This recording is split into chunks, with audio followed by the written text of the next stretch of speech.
It began not with an explosion, but with silence, the silence of a nation that believed it could stay untouched by the chaos consuming the rest of the world.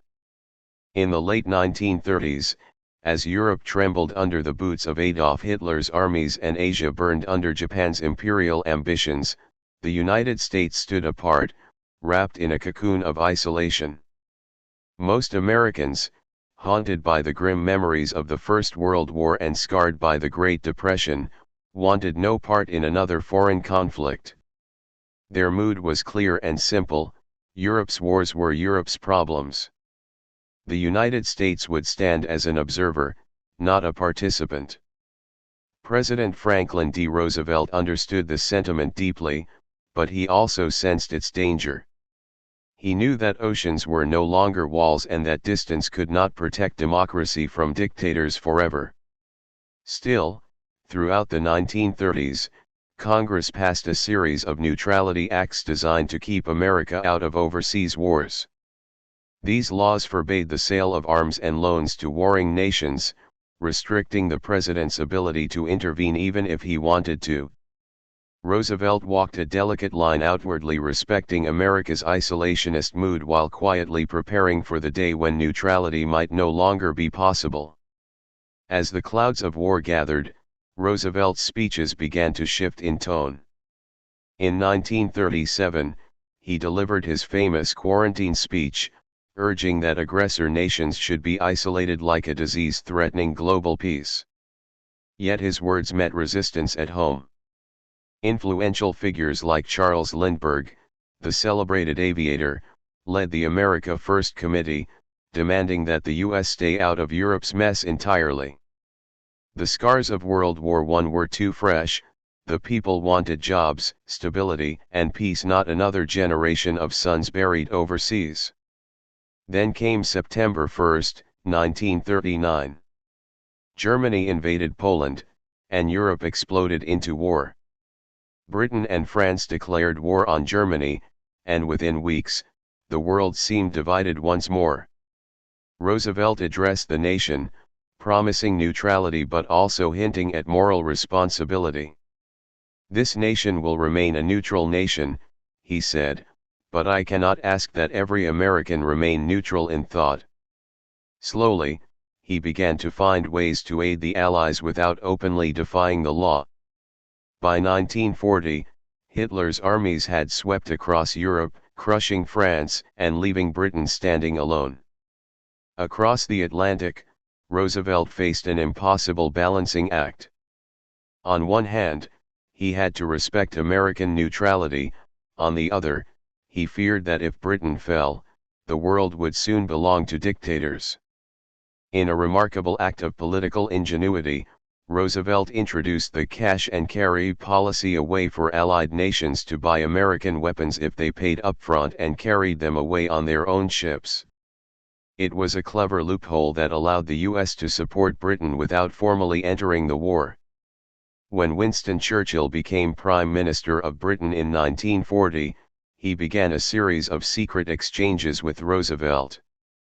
Both men understood that the fate of democracy might depend on Anglo-American cooperation. Their partnership, conducted through telegrams and letters, would soon become one of the most significant alliances in history.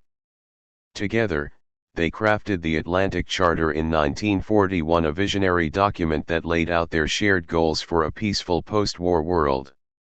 It was not a declaration of war, but it was a declaration of ideals, a statement that America's moral compass was slowly turning toward involvement.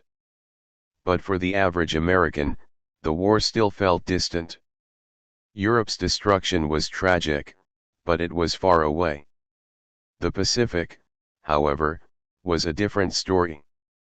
Japan's expansion across Asia, invading China, occupying French Indochina, and threatening the Philippines, began to draw the U.S. into confrontation. America had vital interests in the Pacific, both economic and strategic. When Japan continued its aggression, Roosevelt responded with economic sanctions, cutting off oil and steel supplies. It was a calculated move meant to slow Japan down, but it had the opposite effect. On the morning of December 7, 1941, the illusion of American isolation shattered forever. At 7:55 a.m., the sky over Pearl Harbor, Hawaii, erupted with fire. Japanese bombers rained destruction upon the U.S. Pacific Fleet, sinking battleships, destroying aircraft, and killing over 2,400 Americans. The attack was sudden, devastating, and utterly transformative. In a single morning, a divided nation became united by anger and resolve. The next day, President Roosevelt delivered one of the most powerful speeches in American history, calling December 7 a date which will live in infamy. The United States declared war on Japan, and within days, Germany and Italy declared war on the United States. America was now fully in the conflict it had tried so hard to avoid. The shock of Pearl Harbor changed everything: foreign policy, public opinion, and military priorities. But it also created a new problem: where should America strike first?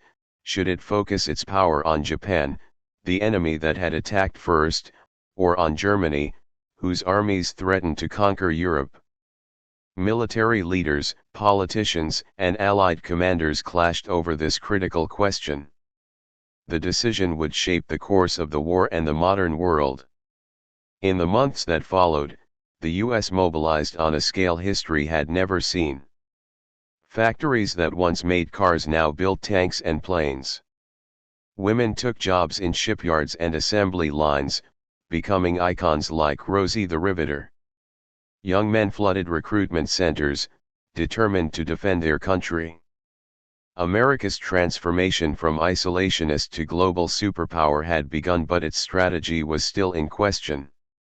The Navy and the public demanded vengeance against Japan, while Roosevelt and his British allies saw Hitler's Germany as the greater, more immediate danger.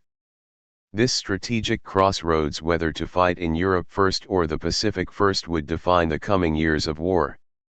It was not simply a military decision, but a moral and political one.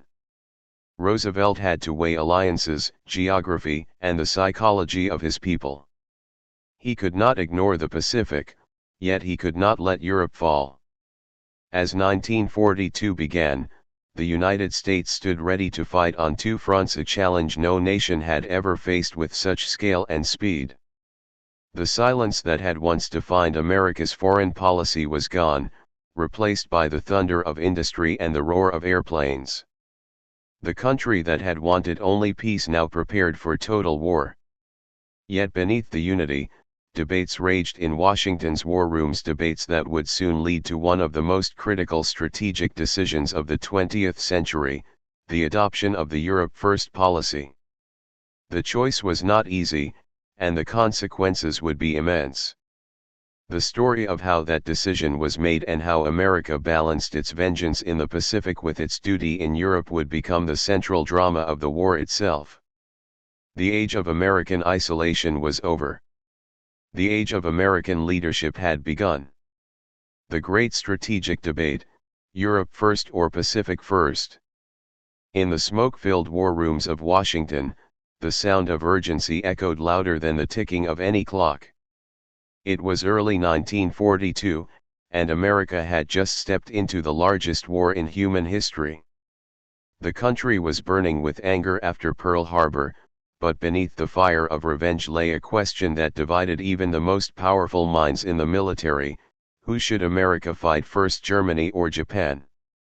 The answer wasn't obvious. Japan had attacked first, humiliating the United States on its own soil and crippling its Pacific Fleet. Public opinion demanded retribution. Newspapers shouted for a Pacific crusade, politicians echoed the people's rage, and naval commanders saw Japan as their true enemy. Across the Pacific, Japan was still advancing, taking the Philippines, Guam, Wake Island, and threatening Australia. Every headline made the argument louder: strike Japan first, make them pay. But in the Oval Office, Franklin D. Roosevelt saw the war differently. He wasn't just fighting for revenge, he was fighting for the future of the free world. To him and to Winston Churchill across the Atlantic, Hitler's Germany posed a far greater danger. Germany had conquered almost all of Europe, enslaved millions, and was now attacking the Soviet Union with terrifying force. If Hitler succeeded in crushing Russia, Britain might be next, and soon there would be no one left in Europe to resist him. Japan, though dangerous, could be contained. Germany, if victorious, could dominate the world. Thus began one of the most crucial strategic debates of the war, the Europe First versus Pacific First controversy. It wasn't just about geography. It was about values, politics, and the kind of role America wanted to play in the world. In the first weeks after Pearl Harbor, the U.S. Joint Chiefs of Staff gathered in Washington to define the nation's grand strategy. General George C. Marshall, the Army Chief of Staff, argued passionately that Germany was the key enemy. He believed that defeating Hitler must come before turning full strength against Japan. Across the table, Admiral Ernest King, Chief of Naval Operations, saw it differently. He was a tough, proud sailor who despised the idea of letting Japan roam freely while America focused on Europe. "The Navy fights Japan," he said flatly. "That's the war we've already got." Roosevelt listened carefully, balancing military logic against political reality. The public wanted swift revenge, the Allies needed long-term vision. His British counterpart, Churchill, arrived in Washington just weeks after Pearl Harbor for the historic Arcadia Conference, the first major Allied meeting of the war. In those intense December nights of 1941, the two leaders crafted a strategy that would guide the Allies for the next 4 years. Together, they agreed that Germany was the primary enemy the Europe First policy would stand. But the Pacific would not be abandoned, it would be fought defensively until Europe was secure. To the American people, this decision was not publicized in detail, but its impact was massive. The majority of U.S. troops, weapons, and industrial resources were directed toward Europe and North Africa. The idea was simple: if Germany fell, Japan would collapse soon after. The logic was sound, but emotionally it was a hard sell. Families read daily reports of brutal Japanese victories. Soldiers on Bataan and Corregidor fought hopeless battles, unaware that help was never truly coming. "We're the orphans of the Pacific," one American soldier wrote in his diary before being captured. While the Europe First policy became official doctrine, it didn't end the debate. The Navy fought for resources, arguing that losing the Pacific would cut America off from Asia and the Pacific trade routes. The Army countered that Hitler could build a fortress Europe if given time. Even within the White House, Roosevelt had to mediate between generals who dreamed of D-Day and admirals who dreamed of retaking the Philippines. Every decision from shipbuilding priorities to troop deployment was a tug-of-war between the Atlantic and the Pacific. The decision to prioritize Europe shaped the early American campaigns. The first U.S. troops didn't go to Japan's doorstep but to North Africa in 1942, fighting German General Erwin Rommel in Operation Torch. It was the first step in striking at Hitler's empire from the south. The Americans learned hard lessons there: disorganization, overconfidence, and inexperienced leadership, but it was a beginning. Churchill had persuaded Roosevelt that invading the soft underbelly of Europe was better than trying to storm France immediately. This, too, was part of the Europe First logic: hit Germany where it was weak, move slowly north, and prepare for the grand assault on Western Europe. Meanwhile, in the Pacific, the U.S. Navy refused to stand idle. Despite limited resources, it struck back in a few key battles that changed the course of the war. At the Battle of Midway in June 1942, American codebreakers helped ambush the Japanese fleet, sinking 4 aircraft carriers and halting Japan's momentum. It was a stunning victory, achieved with less than half the resources of the European front. From that point, the Pacific War became a slow, grinding climb and island-hopping campaign that would take years to reach Japan itself. The Europe First strategy demanded not just soldiers but diplomacy. Roosevelt had to maintain unity among the Allies, whose priorities often clashed. Stalin, the Soviet leader, demanded a second front in Western Europe to relieve pressure on the Eastern Front, where millions of Russians were dying. Churchill preferred peripheral attacks North Africa, Italy, the Balkans to avoid heavy casualties. Roosevelt had to balance both, ensuring that the US didn't lose Stalin's cooperation while also not letting Britain bear the full weight of the fight. The politics of alliance were as difficult as the battles themselves. By late 1943, the results of the Europe First approach began to show. German forces were losing ground in Russia and North Africa, and Italy had surrendered. The Allies were preparing for D-Day, the massive invasion of France that would finally liberate Europe. Every factory in America, every soldier training in Britain, was focused on that single objective, the destruction of Nazi Germany. The Pacific, though still raging, remained a secondary front. Admiral Nimitz and General MacArthur fought brilliantly with what they had, but the bulk of America's strength went westward across the Atlantic. What made the Europe First decision so significant wasn't just its military impact, it defined the United States' emergence as a global strategist.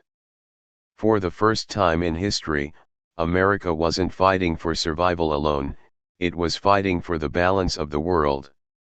Roosevelt's patience, Marshall's logic, and Churchill's persuasion had steered America toward a course that would eventually win the war. Yet, it was not without cost. The Pacific soldiers who fought with limited support felt forgotten. The American public had to be reminded constantly that defeating Hitler was the key to defeating Japan.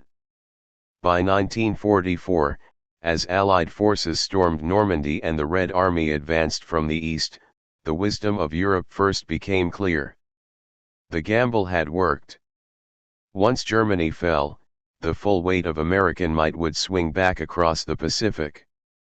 But that chapter, the one filled with firebombs, kamikazes, and the world's first atomic blast, was still waiting to be written. The debate that had begun in Washington's dimly lit conference rooms had shaped the destiny of nations. America had chosen its path, not the easier one, not the more popular one, but the one that would decide the future of freedom itself.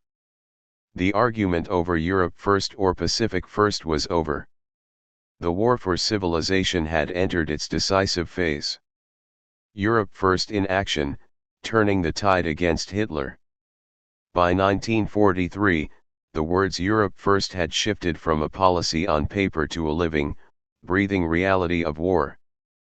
The United States, still new to the global battlefield, now carried the weight of history on its shoulders. The early confusion of Pearl Harbor and the bitter debate over priorities had faded. In its place stood a singular focus: crush Hitler's Germany, liberate Europe, and save civilization itself. Yet, turning that vision into victory was far from easy. The first American boots touched European soil not in France, as many expected, but in North Africa. The operation was called Torch, and it marked the United States' first major ground campaign of the Second World War. In November 1942, thousands of U.S. troops stormed the beaches of Morocco and Algeria, joining forces with British units already fighting General Erwin Rommel's formidable Afrika Korps. The landings were messy, the planning uncertain, and the soldiers inexperienced. Many of them had never faced live fire before. The desert sun beat down as they stumbled through their first lessons of modern war, mistakes paid for in blood and chaos. But those brutal lessons were necessary. They forged a new kind of American soldier and commander. General Dwight D. Eisenhower, a relatively unknown staff officer before the war, rose to prominence during the North African campaign. Calm, diplomatic, and relentlessly organized, Eisenhower mastered the art of coalition warfare, managing not just armies but egos. His job was to unite British precision, American energy, and Allied ambition into one unstoppable force. By early 1943, the Allies had pushed Rommel's troops out of Africa entirely.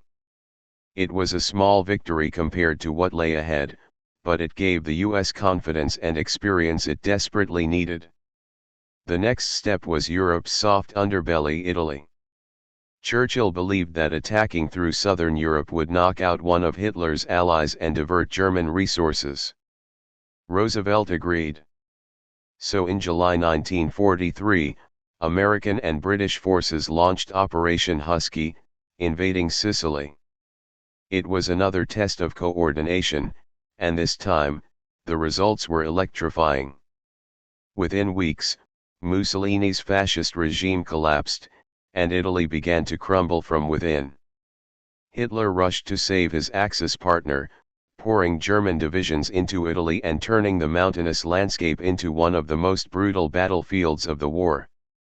For American troops, Italy was a nightmare. Rain turned roads to mud, artillery echoed through every valley, and the enemy refused to yield. The campaign dragged on for nearly 2 years, costing thousands of lives. Yet, strategically, it succeeded in one crucial way: it pulled German forces away from France and the Eastern Front, weakening Hitler's hold on Europe just when it mattered most. While soldiers bled on the ground, another war was being fought in the skies above. American bombers, flying from bases in Britain, began massive daylight raids over Germany. The U.S. 8th Air Force targeted factories, oil refineries, railroads, and cities, the industrial arteries that kept Hitler's war machine alive. The risks were immense. Every mission saw entire squadrons of young pilots vanish in flames. But these airmen understood that their sacrifices were part of a larger purpose: to cripple Germany's ability to resist the coming Allied invasion. That invasion, the dream of returning to France, had been discussed for years. Stalin had demanded it, Churchill had delayed it, and Roosevelt had promised it. By 1944, the Allies were ready. Millions of tons of supplies had been shipped across the Atlantic. Hundreds of thousands of soldiers had trained in secret across the English countryside. Eisenhower, now Supreme Commander of Allied forces, faced the most complex military operation in history, Operation Overlord. The date was June 6, 1944, D-Day. At dawn, the beaches of Normandy erupted with thunder. American, British, and Canadian troops stormed ashore through machine gun fire, barbed wire, and exploding shells. The sea ran red, but the men kept coming. Entire units were wiped out in minutes, yet the invasion held. By nightfall, over 150,000 Allied soldiers had secured a fragile foothold in Nazi-occupied France. It was the beginning of the end for Hitler. D-Day was more than a victory of arms, it was a triumph of unity. The Europe First policy had demanded cooperation on an unprecedented scale between nations, branches of service, and personalities. Eisenhower had to balance Churchill's political maneuvering, Roosevelt's expectations, and the impatience of commanders like General George S. Patton, who was always ready to charge forward. Somehow, he managed it all. His leadership turned the chaos of war into coordinated momentum. As the Allies pushed inland from Normandy, Europe began to awaken from its nightmare. Towns and villages erupted in celebration as American troops liberated them. The French resistance rose in open revolt, guiding soldiers through secret paths and sabotaging German communications. Paris was freed in August 1944, its people cheering as tanks rolled through the streets beneath fluttering tricolor flags. Roosevelt and Churchill rejoiced, but both knew the hardest battles were yet to come. Germany, though cornered, was not finished. In December 1944, Hitler launched one last desperate counterattack in Belgium, the Battle of the Bulge. The snow-covered forests of the Ardennes became a frozen hell as German tanks punched through thin American lines. For weeks, U.S. forces fought in brutal conditions, surrounded and outnumbered. It was America's bloodiest battle in Europe, but they held firm. Reinforcements arrived, the skies cleared, and the German offensive was crushed. The failure of that gamble shattered the last hopes of the Nazi regime. By early 1945, the Allies were crossing the Rhine River, driving deep into Germany. Soviet armies advanced from the east, burning and bombing their way toward Berlin. The coordination that Roosevelt had envisioned 3 years earlier, an Allied pincer movement crushing Germany from both sides, was finally unfolding. The end was near, but it carried a terrible weight. As American soldiers liberated concentration camps, the true horror of Hitler's rule came to light: the Holocaust, the systematic murder of millions. The discovery changed the moral landscape of the war forever. On April 30, 1945, Adolf Hitler took his own life in his bunker. A week later, Germany surrendered unconditionally. The guns in Europe fell silent after nearly 6 years of devastation. Roosevelt, the man who had guided America from isolation to triumph, did not live to see it. He had died just weeks before the victory he had worked so hard to achieve. But his vision endured. The Europe First strategy had proven right. By focusing on the continent first, the Allies had broken the backbone of Axis power. As celebrations erupted across America, soldiers began to look eastward once more toward the Pacific, where Japan still fought with ferocity. The war was not over, only half complete. But the victory in Europe changed everything. America had become the arsenal of freedom, its factories humming, its armies seasoned, its alliances tested and proven. The liberation of Europe was not just a military success, it was a moral rebirth. The world had witnessed the return of hope, the fall of tyranny, and the rise of a new kind of American power, one built not on isolation, but on responsibility. The strategy that had once divided the generals now stood vindicated in the ashes of Berlin. And even as the last shots faded across the Rhine, new plans were already forming, plans to end the war once and for all in the Pacific. The Pacific Front: revenge, innovation, and the end of war. The Pacific War had always burned differently from the battlefields of Europe. While Europe demanded a relentless focus on strategy and alliances, the Pacific demanded innovation, endurance, and a type of courage that was physical as well as psychological. After years of European campaigns, American forces now turned their full attention westward, seeking to avenge Pearl Harbor, liberate occupied territories, and ultimately bring Japan to surrender. Yet the challenges they faced were unprecedented. The United States had learned harsh lessons early in the Pacific. The Philippines fell in 1942, with Bataan and Corregidor becoming symbols of sacrifice and perseverance. Thousands of American and Filipino soldiers endured the infamous Bataan Death March, a journey of torture under the scorching sun that killed thousands. These defeats, however, hardened the U.S. resolve. The Pacific would not see another easy victory. Every island, every mile of ocean, would have to be fought for relentlessly. From the outset, America relied heavily on its naval and air superiority. The Battle of Midway in June 1942 had already turned the tide, destroying 4 Japanese aircraft carriers in a stunning intelligence-led ambush. This victory forced Japan into a defensive posture for the first time, allowing the U.S. to plan an island-hopping strategy, a calculated approach to bypass heavily fortified islands and strike at weaker targets, progressively moving closer to Japan itself. It was a strategy born of necessity, creativity, and pragmatism, and it would define the Pacific Campaign. The first steps in this long journey included the Gilbert and Marshall Islands, where American forces landed on beaches fortified with concrete bunkers and hidden artillery. The fighting was brutal, with Japanese defenders often choosing death over surrender. Soldiers and Marines learned that in the Pacific, traditional battlefield tactics were insufficient. New methods of amphibious assault, close-quarters combat, and air-ground coordination had to be developed on the fly.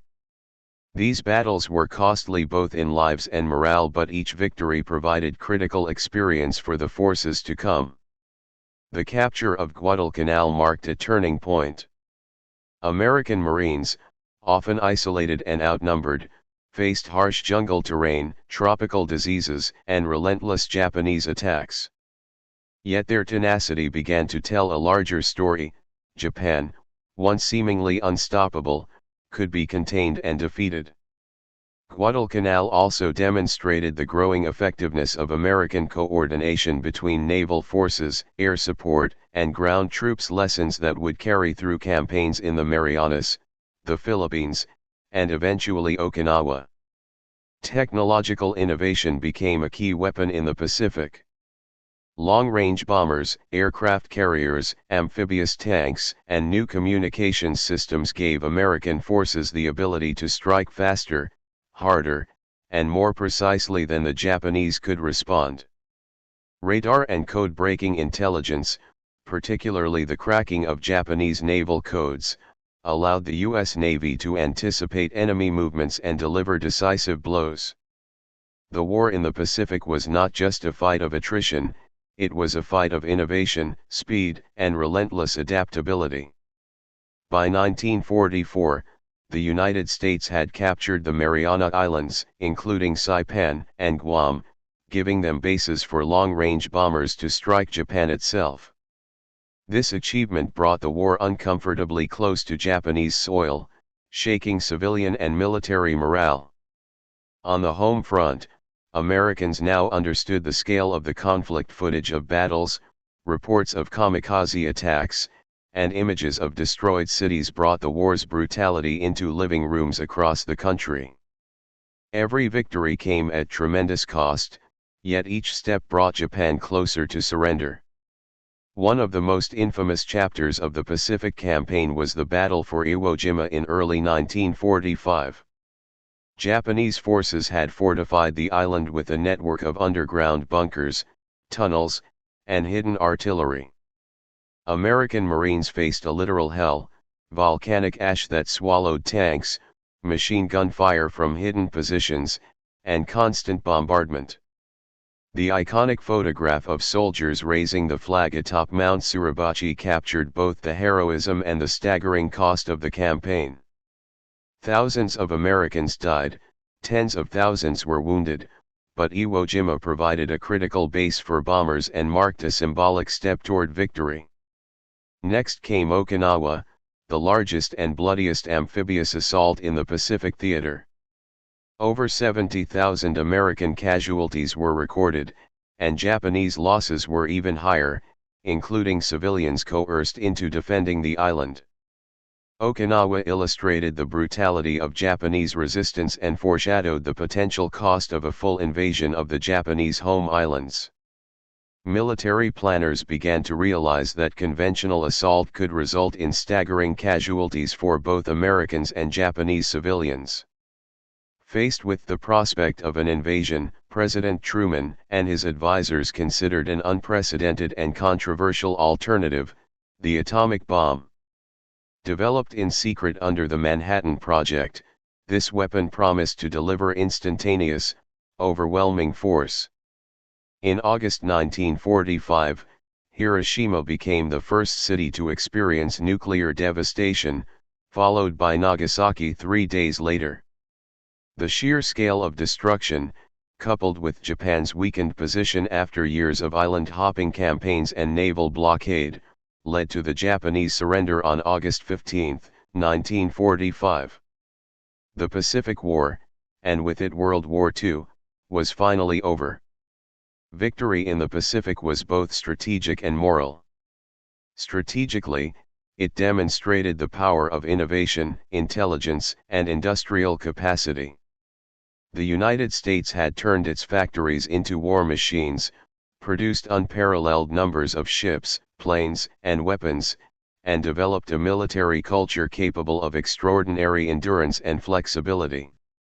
Morally, the Pacific Campaign revealed the horrific extremes of war: the kamikaze pilots, civilian deaths, and the ethical dilemmas of atomic warfare, forcing Americans to confront the heavy cost of global dominance.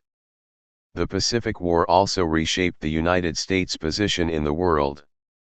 By defeating Japan, America emerged as the preeminent military and economic superpower in the Pacific. Bases established during the war would anchor American influence for decades, trade routes reopened under U.S. protection, and the lessons of coalition warfare with Australia and Britain laid the groundwork for future alliances. The victory was not merely about revenge, it marked the beginning of a new global order in which America could project power across oceans like never before. Yet, even in triumph, the human toll of the Pacific War was stark. Hundreds of thousands of Japanese soldiers had died, often refusing to surrender. Over 100,000 American soldiers were killed or wounded. Civilian casualties numbered in the millions. Survivors carried scars that could never be erased, while the atomic bomb left a legacy of moral debate that continues to this day. War had ended, but its consequences would shape generations. As Americans returned home, victory celebrations were mixed with reflection. Europe had been liberated, the Pacific subdued, and the Axis powers vanquished, but the cost of freedom had been staggering. The United States had emerged from the war transformed industrially, militarily, and culturally. The lessons of strategy, coordination, innovation, and endurance would guide the country through the Cold War, and the memory of those sacrifices became central to the nation's identity. The Pacific Campaign, once seen as a secondary front, had proven essential in demonstrating America's ability to wage a global war on multiple continents simultaneously. The combined victories in Europe and the Pacific validated the strategic vision of leaders like Roosevelt, Eisenhower, and Nimitz, and illustrated the effectiveness of planning, adaptability, and courage. The Europe First doctrine had guided the overall war, but it was the fierce determination and ingenuity in the Pacific that completed the story of victory. In the end, World War II had reshaped the planet. Nations rose and fell, millions of lives were lost, and a new era had begun, one in which the United States, forged in the fires of both Europe and the Pacific, would take its place on the world stage as a superpower with unmatched influence. The sacrifices, strategies, and innovations of the Pacific War ensured that America's role in shaping the post-war world would be profound, permanent, and unforgettable.